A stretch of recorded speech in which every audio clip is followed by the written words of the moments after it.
Ao longo da arte da cura, vamos mostrar-lhe como chegamos até aqui. Sempre em luta permanente entre o mundo visível e o invisível. Primeiro a arte, as ideias e a curiosidade libertam-nos. Depois a ciência traz certezas e a cura rápida no combate à doença. Agora voltamos a olhar o todo para garantir que a arte da medicina cuida da saúde e da dignidade humana.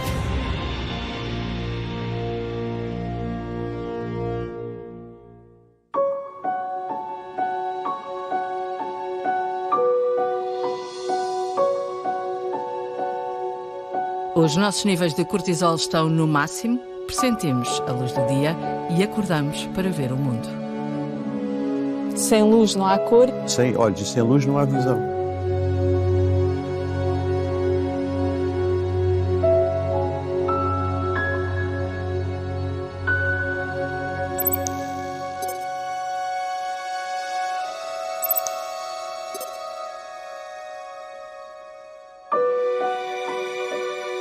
A evolução biológica adaptou os nossos olhos ao sol, à luz visível, a luz que afinal nos permite ver o mundo e nos deixa ver as cores. É preciso que haja luz, textura, padrões, que todos esses fatores contribuem para que nós possamos visualizar a cor. Vemos muito pouco com os nossos olhos. Vemos o que vê, de facto, é o cérebro.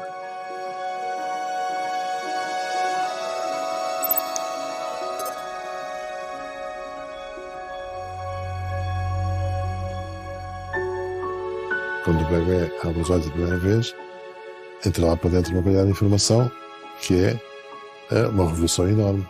O que acontece é que formam-se imensas sinapses lá dentro, as células todas, as ligações todas, as redes todas. E a partir dessa altura começam a desfazer-se umas tantas para aquilo ser utilizado o mais logicamente possível. Portanto, eles criam essa expectativa enorme e depois poda-se para aquilo ficar adaptado. E esse é o princípio geral do que acontece. A primeira coisa que acontece à nascença é a morte celular, que nunca mais acaba. O mundo surge então desfocado, a preto e branco. O córtex da visão vai começar agora a ser estimulado. O bebê vai reorganizar-se, o cérebro está a adaptar-se, a crescer e a aprender a sincronizar-se com o mundo. Quando nós estamos na barriga das nossas mães, de facto, existe a presença deste ritmo circadiano de 24 horas. Há horas em que nós estamos às escuras e corresponde a situações de maior silêncio e descanso. E, por outro lado, há situações em que nós, através da transparência da pele, conseguimos ver cores de laranja, amarelos, vermelhos, etc. e sentimos movimento e associamos também a som. Esta relação vai nos acompanhar durante toda a vida. O relógio biológico é comum a quase todos os seres vivos. Influencia não só o nosso corpo, como a nossa saúde e é influenciado por todo o ambiente que nos rodeia no movimento de contraste entre a luz do dia e a escuridão da noite. Esta questão da luz ser conhecimento e o escuro ser desconhecimento sempre acompanhou o homem.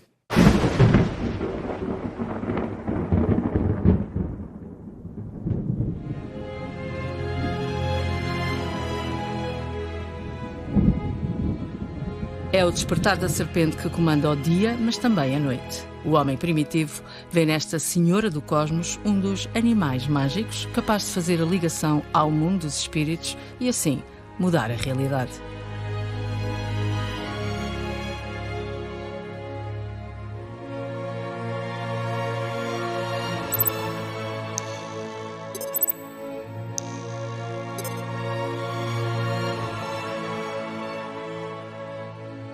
Na busca pela imortalidade, Gilgamesh consulta o herói imortal do dilúvio, que lhe diz que no fundo do mar cresce a planta da imortalidade.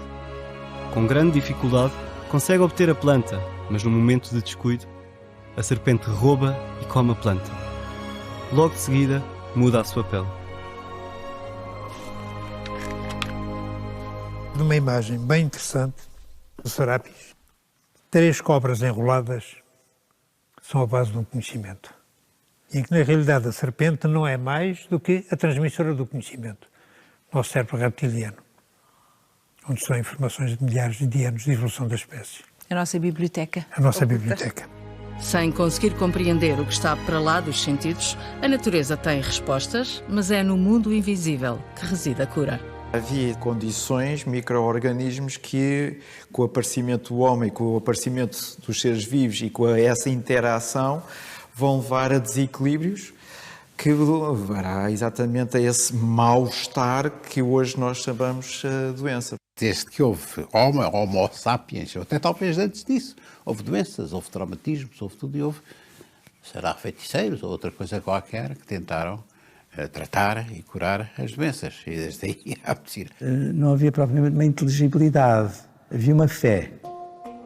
Portanto, a fé no xamã, a fé num Deus, a ideia de que a doença tinha que ver com espíritos maus. Portanto, são crenças que ainda hoje em dia continuam.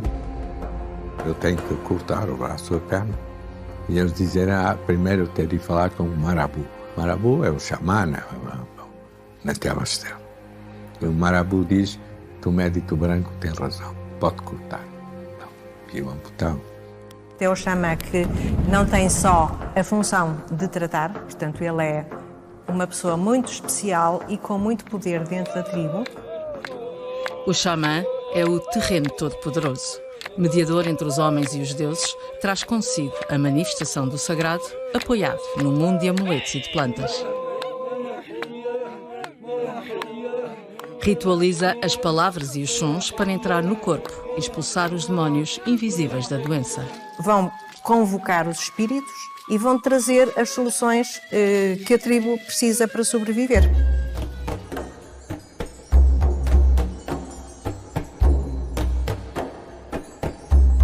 Armas terapêuticas preciosas no processo de cura envolto em magia, embora a maior parte das civilizações primitivas já praticassem uma neurocirurgia. Chegamos a 70% dos crânios que se encontram têm buracos na cabeça. A trepanação pode ter sido praticada por motivos mágicos, mas muito provavelmente também em casos de traumatismo craniano.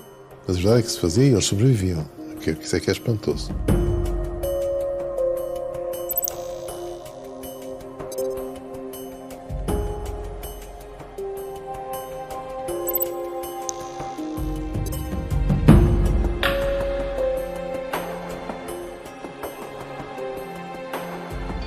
Os deuses comunicavam na sua própria língua. É em sânscrito que as escrituras sagradas mais antigas da história, os Vedas, revelam o sistema de conhecimentos médicos desenvolvido pelos sábios indianos.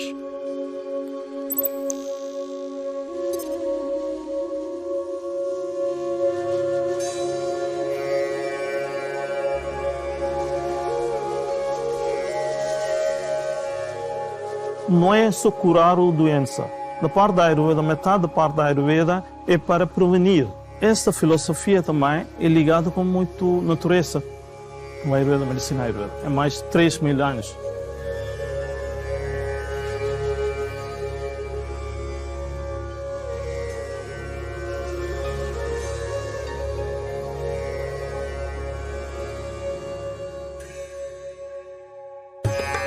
Conhecer a natureza de cada pessoa, escolher a alimentação certa, corrigir os desequilíbrios com a ajuda do yoga e das plantas, permitem que a doença não se instale. Reconhecida pela Organização Mundial de Saúde como alternativa, a medicina Ayurveda é holística e ainda hoje o conhecimento para uma vida longa é oficialmente praticado na Índia.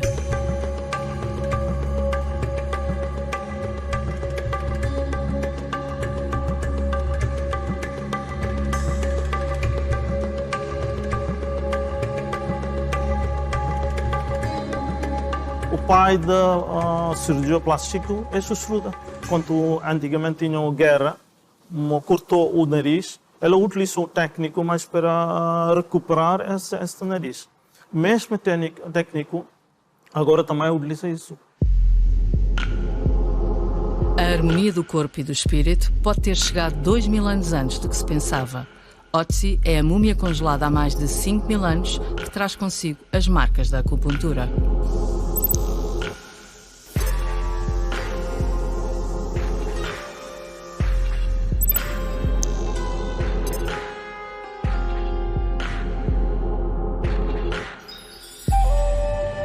Para a medicina tradicional chinesa, a energia que compõe o nosso corpo acumula-se nos meridianos. Se um qualquer desequilíbrio interrompe a sua passagem, a dor e a inflamação vão surgir.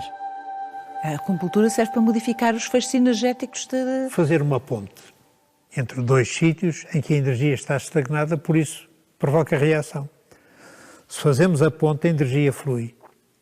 E aquilo que teoricamente não estava bem... E vai modificando os meridianos. Desaparece. Exatamente. Altera completamente o conceito dos meridianos.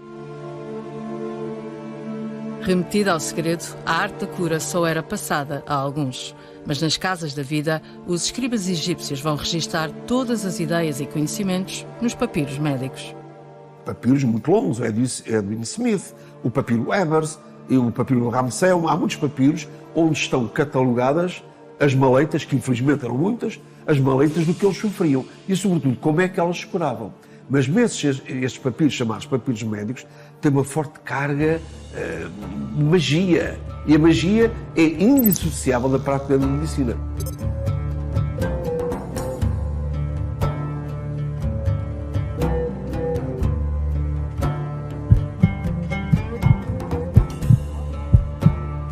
Assim como a medicina egípcia também tinha um teste de gravidez que só muito recentemente foi retomado. Uma mulher, se urinasse para cima de grãos de cevada, se estivesse grávida, os grãos germinavam e se não estivesse, os grãos não germinavam. Imhotep é o grande médico egípcio. Aquele que vem em paz é o homem que se torna o deus da medicina na civilização egípcia, que nos deixa a primeira farmacopeia da história, enquanto os faraós erguem a primeira forma de medicina socializada. Em Giza estão 3 pirâmides famosas e foram descobertas recentemente instalações vastíssimas onde dormiam os operários, onde eram alimentados os operários, onde eles comiam e até, coisa espantosa, aquilo que podemos chamar enfermarias. Praticar o bem nesta vida era conquistar um lugar no reino de Osíris. Para viver a eternidade, o corpo devia chegar ao além, belo e intacto.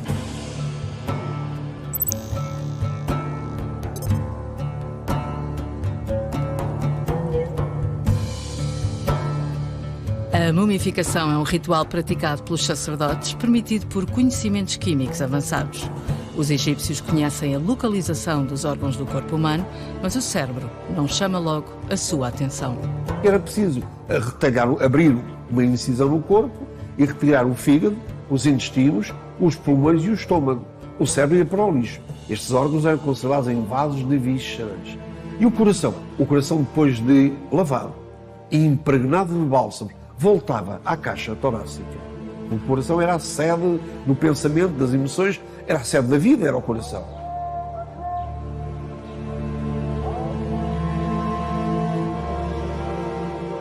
E havia especialidades. Havia o médico dos olhos, havia o da boca, havia o dos intestinos, há um médico do ânus, há um médico para todas as partes ou as maleitas do corpo humano. Ora, isto está escrito.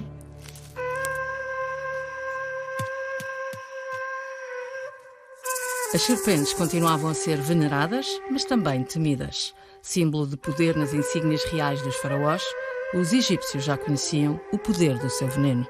A serpente tinha também aplicações médicas. Até hoje, retira-se veneno de algumas cobras para curar até doenças cardíacas. Há até um tratado que está no Museu de Brooklyn só sobre prescrições médicas para tratar mordeduras de serpentes, escorpiões, cobras e afins. Plantas, animais e deuses povoam a civilização da imagem. A medicina avança, os egípcios criam o primeiro calendário da história, mas o homem ainda está só na escuridão perante as forças da natureza. Os egípcios tinham medo que o sol não nascesse todos os dias e tinham rituais para assegurar que o sol nascesse todos os dias. Porque não tinham a certeza que a escuridão da noite não se pudesse prolongar eternamente. No reino do caos, nasce Gaia para ordenar o cosmos. A deusa grega que deu origem à Terra simboliza o poder da natureza, mas também da cura. Os filósofos pré-socráticos desenvolvem toda uma reflexão sobre a natureza, a physis. E toda essa reflexão vai proporcionar ao pensamento grego libertar-se dos deuses.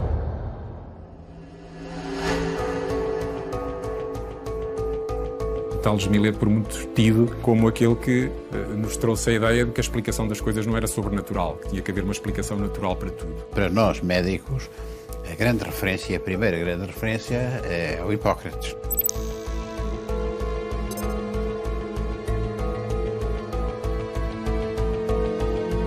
Nesses escritos, ele diz muito claramente que todas as doenças têm uma causa natural. Quer dizer, não é uma coisa provocada nem por deuses, nem por espíritos malignos, mas tem uma causa natural que podemos conhecer. Por tudo isto, ele é hoje considerado o pai da medicina. Esta doença tem a mesma natureza que as outras doenças. Aqueles que, por não a conseguirem tratar, chamam-lhe sagrada para que a sua ignorância não se manifeste. A racionalidade chega à medicina. Hipócrates reconhece o cérebro como a sede das sensações, o órgão dos movimentos e dos juízos. Outros descobrem a ligação entre os olhos e o cérebro. Laocoon, de Croton, percebeu que o olho tinha um prolongamento cá atrás que entrava para dentro do cérebro e percebeu que o olho tinha líquido lá dentro, que esse líquido ia depois pelos tubinhos lá para dentro e, portanto, havia essa ligação do olho ao cérebro. O que é muito precoce e muito ingênuo, mas sem dúvida a retina é um cérebro, ela própria.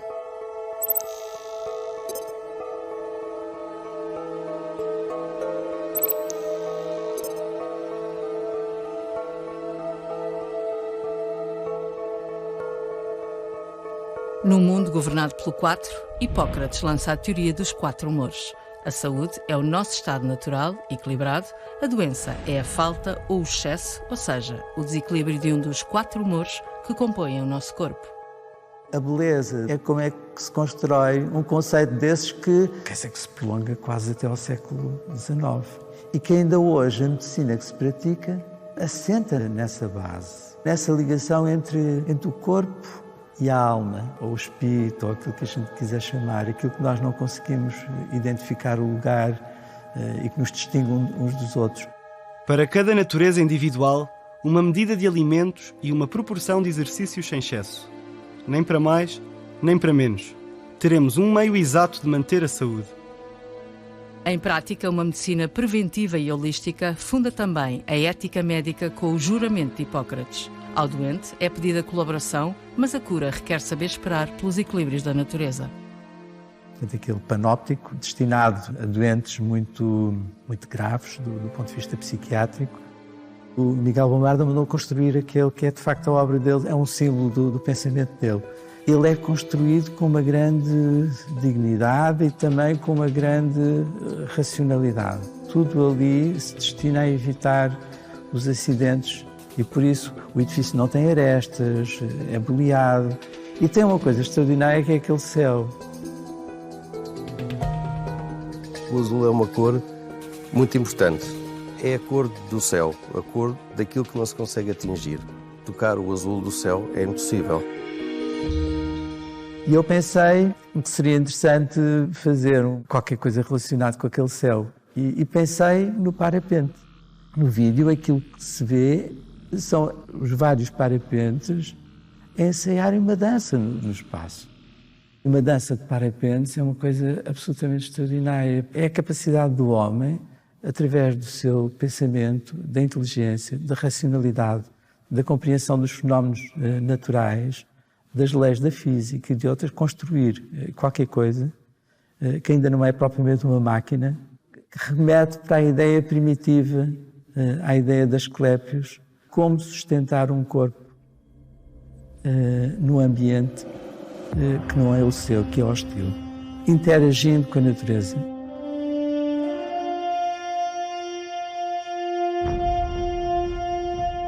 É um Deus muito humano que passa a ser o patrono dos médicos.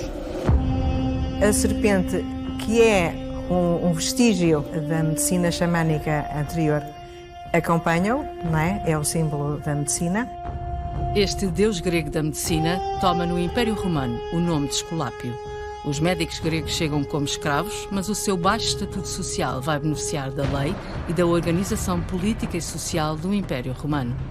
Nós temos exemplos de imperadores, e imperadores dos primeiros, Adriano, por exemplo, e outros, que definiram regras de forma sucessiva, como, por exemplo, alguns isentando os médicos do serviço militar no sentido de combate, outros atribuindo algumas benesses aos médicos que ficavam nas suas terras natais e exercendo lá a sua atividade, que seriam isentados de algum número de taxas, e mesmo a necessidade de se haver uma formação definida para se exercer como o título, entre aspas, de médico. Será rápida a conquista do direito de cidadania dos médicos gregos e o combate às doenças contagiosas torna forte a higiene pública entre os romanos.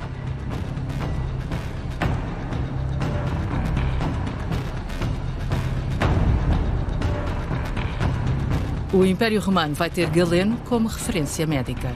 Deixa centenas de tratados médicos, é o precursor da experimentação e da observação e é médico dos gladiadores. Todas essas equipas, sendo elas um investimento, tinham que ter um corpo clínico muito importante. A parte da cirurgia e também do tratamento das feridas estava muito desenvolvido. Portanto, e até das próteses. E, portanto, viu as consequências das feridas da cabeça dos gladiadores e, portanto, entendia que, de facto, no cérebro aconteciam muitas coisas e acontecia doenças, até a epilepsia. Foi o Galeno primeiro que falou da epilepsia como resultado de doença do cérebro e, portanto, atribuiu as funções mentais ao cérebro. Ele laqueou no animal os canaizinhos que chamam-se ureteres, que vêm do rim para a bexiga. Bom, laqueou e o que é que verificou? Verificou que para cima da laqueação se acumulava urina e na bexiga não havia urina. Ficou demonstrado a partir daí que a urina se formava no rins. Este príncipe da medicina vai contrariar a prudência aconselhada por Hipócrates para eliminar o humor vermelho, responsável pelo desequilíbrio, ou seja, pela doença. Só que o Galeno escreve um tratado só sobre a sangria em que tudo era sangrável e propõe 16 pontos de sangria, etc, etc. E isso chega à Renascença. Começam-se a assistir a todos os abusos possíveis e imaginários. As sangrias fizeram-se até à nossa época, é engraçado. Mas faziam-se por tudo e por nada. Houve pessoas que morreram por causa das sangrias. Olha, Washington, o primeiro presidente dos Estados Unidos. A cor do sangue ou da vida espalha-se ao Império e marca até hoje o imaginário coletivo. Roma veste-se de púrpura. A nuance de vermelho era o púrpura, que era tirado do molusco, que era o murex, o que levou quase à extinção de um animal. E essa cor, essa púrpura, era dignificante, digamos, da classe política, que a determinada altura, com o Nero proibiu que qualquer pessoa utilizasse essa cor, púrpura, a não ser os imperadores. Em Roma, ser romano, a arte da guerra leva ao desenvolvimento da cirurgia e os médicos levam para os seus túmulos os seus instrumentos de trabalho.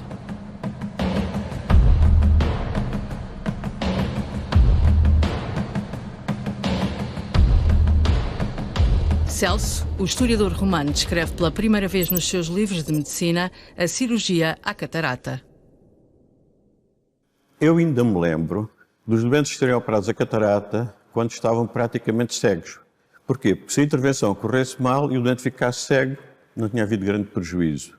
Hoje, a cirurgia que nós fazemos dá mínimas alterações em relação à visão normal.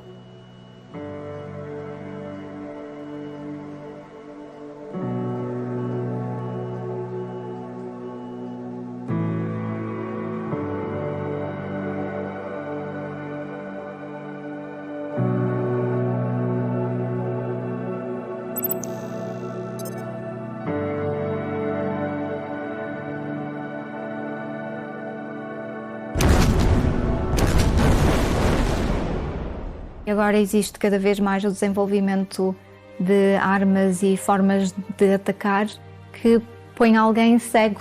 As armas são desenvolvidas para cegueira temporária, mas não se sabe muito bem o que é que vai acontecer a seguir, por exemplo, com ataques químicos, ataques com gás.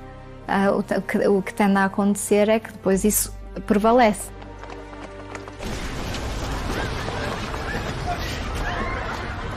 Os serviços de emergência não sabiam como lidar com aquele tipo de queimaduras nos olhos. A primeira chamada que fizeram foi ao Hospital Militar. Do Hospital Militar, através de uma ligação via web, estavam a assistir o cirurgião oftalmologista que nunca lidou com aquilo, estavam a ajudar uns aos outros. E foi o uso da internet, o uso das tecnologias.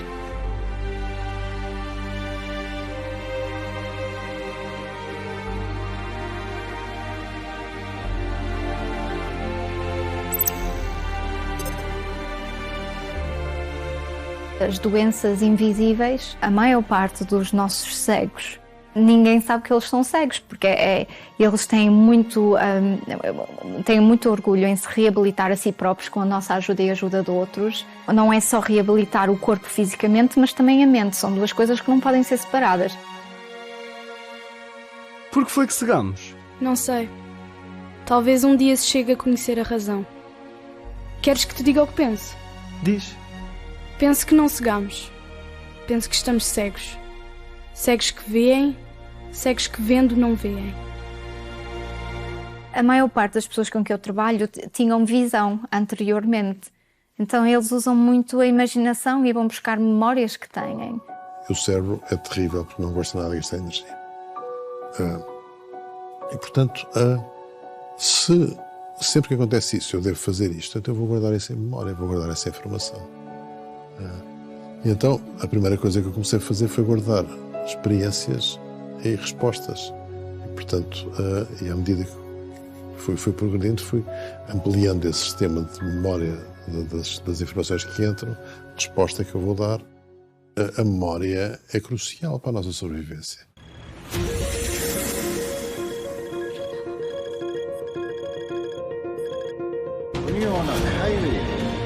Chegámos até aqui num diálogo constante entre arte e ciência. Um caminho para continuar a percorrer no próximo episódio da Arte da Cura.